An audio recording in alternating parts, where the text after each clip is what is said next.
right? So how does that work? Well, quite often we tend to cling on to things just because, well, like I said, we don't know any better. So after a while, a sense of dissatisfaction begins to grow with the, approaches that we've adopted to life, either through discovering that they don't work or they tend to feel mundane or repetitive, or we just need some freshness in our life. At those particular times, we begin to feel the pull of Rahu. Rahu causes us to go and explore unknown territory, those different approaches to life that, may actually offer, at the very least, growth and evolution, right? And that's the whole thing. Rahu doesn't always bring the solution.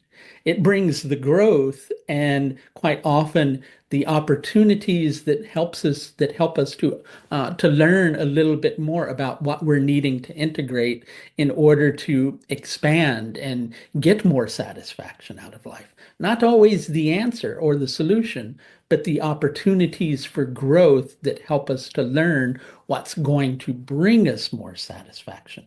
So once we've been exploring the path of Rahu for a while, which can be really confusing because it's unknown territory, well, after a while, that gets exhausting for us. Ask anybody who's been through a Rahu period, right? They'll tell you most exhausting period of my life.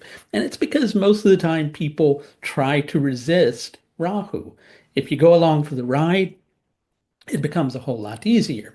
So, but in either case, it tends to become a little bit exhausting following that path. So that's when we need Ketu.